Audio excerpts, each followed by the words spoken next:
Morning children, today we will be highlighting the main parts of the chapter light energy. First of all, you must be standing in front of a mirror. What do you see? You see your image.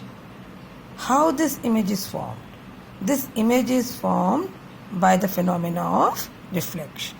So, a mirror, whether plane or spherical, forms images of the objects due to the phenomena of reflection of light.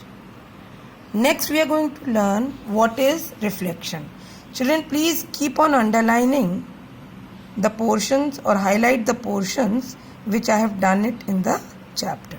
Now, reflection of light. When a light beam traveling in a medium falls on a boundary leading into another medium, a part of the incident light bounces back into the original medium. This bouncing back of the light in the same medium is called reflection of light.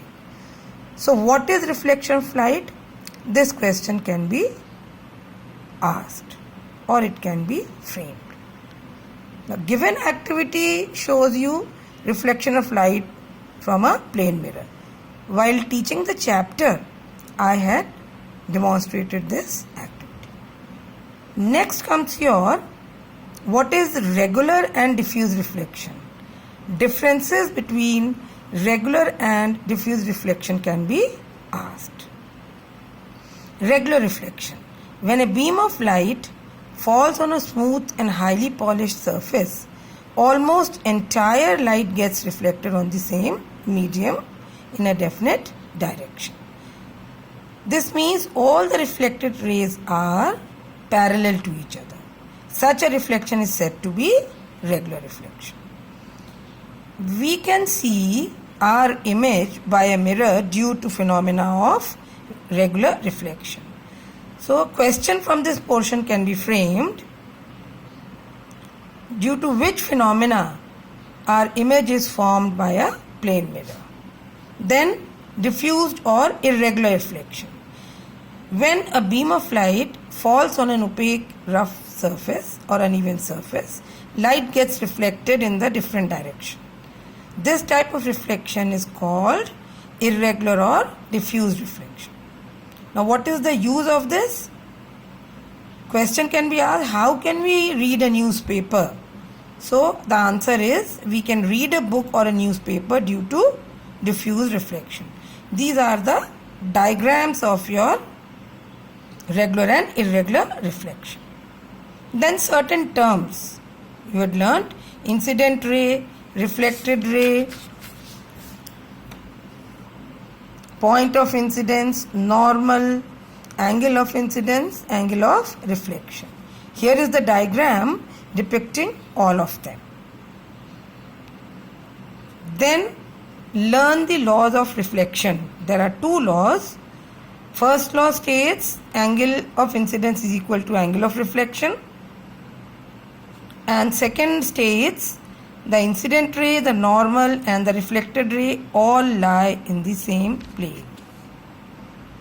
The important part in this, that these laws of reflection are true for all sorts of reflection from any reflecting surface. Children, there are two examples I have taken in the last class. Practice these numericals. Example 1 and example 2. This is given on page number 60 I am taking. Then two types of mirrors, plane mirror and curved mirror. And what does plane mirror do? It reflects the light regularly.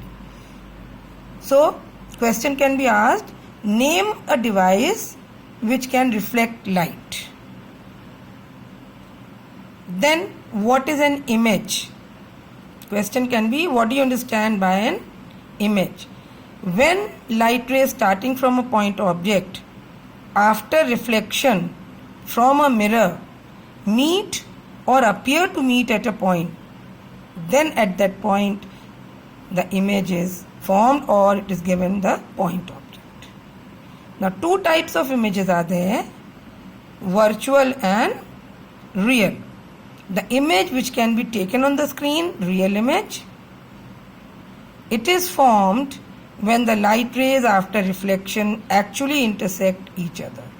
Then second, the image which cannot be obtained on the screen is called a virtual image, and it is formed when the light rays after reflection intersect each other when extended in the backward direction. So here a difference in the table is given between the real and a virtual image. So question can be framed from this portion.